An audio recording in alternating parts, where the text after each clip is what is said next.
എന്റെ റബ്ബേ, വല്ലാത്തൊരു കഥ. ഇതുവരെ പാട്ടും ഡാൻസും ഒക്കെ ആയിരുന്നു സോഷ്യൽ മീഡിയയിൽ റീൽസ് ആയിട്ട് വന്നിരുന്നത്. ഇപ്പൊ അതല്ല. നമ്മുടെ സമൂഹം ഒന്നും കൂടി പരിഷ്കൃതമായിരിക്കുകയാണ്.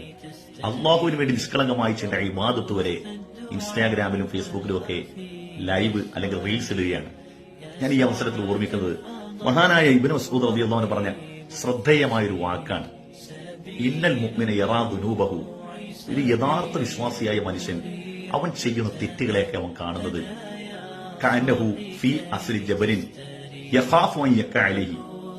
അവന്റെ തലയിലേക്ക് ഒരു പർവ്വതം ഇടിഞ്ഞു വീഴുന്നതിന് സമാനമായ ഭയവിഹ്വലതയോട് കൂടിയാണ് ചെയ്യുന്ന പാപത്തെ, തെറ്റുകളെ അവൻ നോക്കിക്കാണുന്നത്. എന്നാൽ വഇന്നൽ ഫാജിറ യറാ ദുനൂബഹു. അല്ലാഹുവിന് തെല്ലും പേടിയില്ലാത്ത മനുഷ്യരെ സംബന്ധിച്ചിടത്തോളം, വെറും ധിക്കാരികളെ സംബന്ധിച്ചിടത്തോളം കദുബാബിൻ വകഅലാം ഫീഹി. അവന്റെ മൂക്കിന്റെ തുമ്പത്തൊരു ഈച്ച വന്നിരിക്കുന്നത് അത്ര നിസ്സാരമായാണ് അവനവന്റെ തെറ്റിനെ കാണുന്നത്. അവർ ഈ കാട്ടിക്കൂട്ടുന്നതിനൊക്കെ റബ്ബിന്റെ മുമ്പിൽ കണക്ക് പറയേണ്ടി വരുമെന്നുള്ള ഒരു ഭയം അവർക്കില്ല.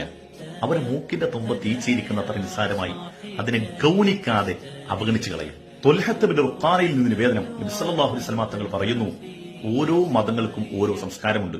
വിശുദ്ധമായ ഇസ്ലാമിന്റെ സംസ്കാരവും മുഖമുദ്രയും ലജ്ജയാകുന്നു.